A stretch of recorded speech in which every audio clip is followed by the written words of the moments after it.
Bueno, hoy hablaremos sobre el tema de la unidad 2 que se enfoca en las herramientas de la comunicación oral y escrita en la investigación documental.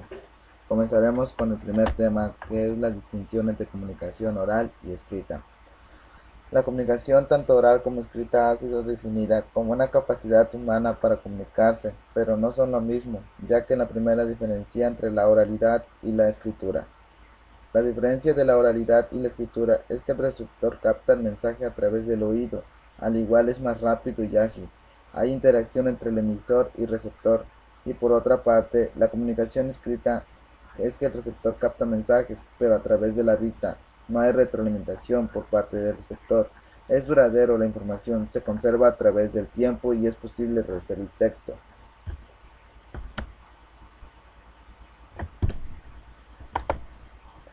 Continuamos con el segundo tema. Técnicas de redacción, coherencia y concordancia.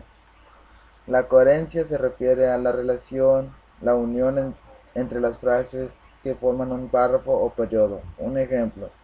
El carpintero examinó la madera y después del cepillado fue con sumo cuidado y de ahí la cohesión del párrafo se consigue cuando todas las oraciones están relacionadas entre sí y forman un mensaje completo. Por lo tanto, la concordancia es un medio gramatical de relación interna entre palabras, adjetivo, sustantivo, también la relación entre el verbo de la oración.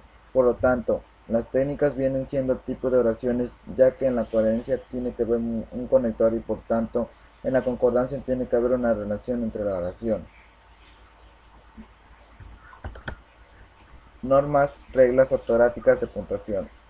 Aquí hablaremos sobre todas las reglas que se utilizan en un texto que utilizamos muchas veces diariamente nosotros como estudiantes. Hay muchas normas y reglas que son herramientas formales de comunicación oral y escrita, de acuerdo a parámetros. Por ejemplo, las palabras agudas son las que tienen una sílaba tónica en la última sílaba y se acentúan ortográficamente. Como su descripción lo dice, está en la última sílaba y por eso se ortografía así. Las palabras graves son las que tienen una sílaba en cualquier consonante. En cualquiera de todas puede haber una. Las palabras esdrújulas son las que tienen una sílaba tónica en la antepenúltima sílaba y los signos de puntuación. Esta se encuentra en la antepenúltima, todas con la sílaba tónica. El punto es el signo que se utiliza al final de una oración o periodo en el cual se expresó una idea completa. Existen tres clases de puntos. Pues como ya vieron, el punto es para, bueno, en esa se utiliza más en los textos grandes o en cualquier tipo. Siempre es con este diferenciamos en que ya terminamos de hablar de un tema y continuamos con otro y proseguimos pues. Pues hay distintos tipos de puntos. El punto y seguido es que cuando estás en un texto y colocas el punto y continúas en el mismo texto, el punto y aparte quiere decir que colocas el punto y continúas con otro texto, pero siguiente, no en el mismo texto. El punto final quiere decir que es cuando terminas todo lo que tienes que hablar o lo que estás escribiendo de un texto. Proseguimos también con la coma. Esta se usa para indicar una pausa breve, para poder separar ideas o conceptos más cortos de la oración. Sus usos de la coma, ya que usan en oraciones vocativas. Como ahí lo dice, es decir, quiere decir que cuando uno está hablando de un tema, hablamos sobre varias cosas donde queremos escribir algo o cuando queremos separar ideas o conceptos. Pues, por ejemplo, estás hablando o describes a una persona y lo estás describiendo con varias cosas o con varios objetos, cada palabra tiene que ir una coma, excepción de la última, cuando llegas a la conclusión de decir y ya en esa palabra no colocas la coma. El punto y coma indica una pausa mayor que la coma para separar pensamientos completas o más ideas que son extensas. Pues en esta es como si fueras a hablar sobre un texto menor, pero quieres separar un objetivo más grande, pero casi lo mismo, solo que se diferencia en el que es en el que tienes que separar más ideas que son más extensas. Cuando son dos puntos, indican una mayor pausa de la del punto y coma, y se usa después del encabezamiento de una carta, recado o solicitud. Al igual se usan dos puntos para expresar una numeración.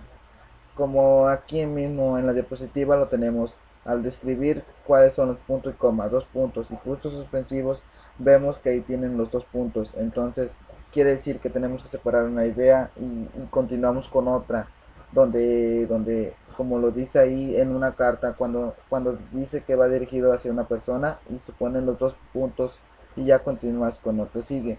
Y así. Puntos suspensivos.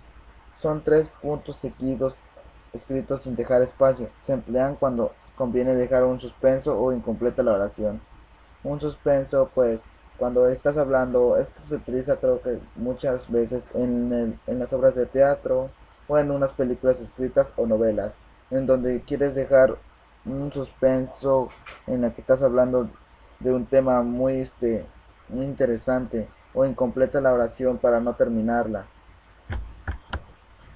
En la tipología de textos académicos, como herramientas de conocimiento científico, monografías, reseñas, ensayos, reportes, tesis e información de investigación. Continuamos con lo que es monografía.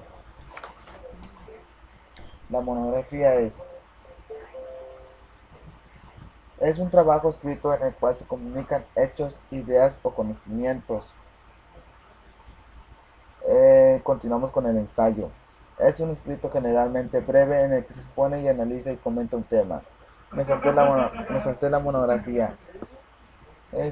Pues ahí dice que es un trabajo escrito donde puedes expresar ideas o conocimientos.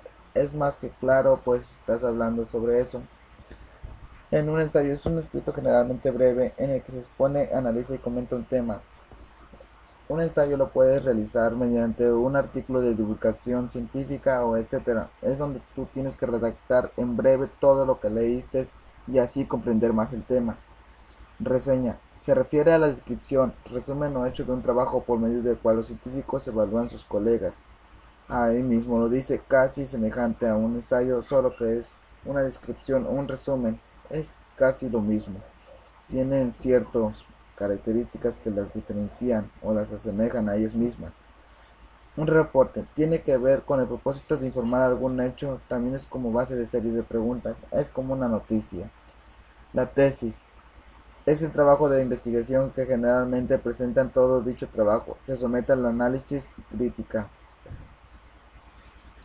Pues ahí hablamos sobre un trabajo grande y extenso. Tienes que ser bien analizado y comprende muchos tipos de características. Con esto finalizamos la fin de la presentación. Y pues ahora comprendimos todo lo que significa lo que significa nosotros en las herramientas, la comunicación oral y escrita en la investigación, todo lo que tenemos que saber antes de escribir un ensayo o qué palabras tenemos que poner o los puntos suspensivos o todo esto lo que necesitamos. Gracias por su atención.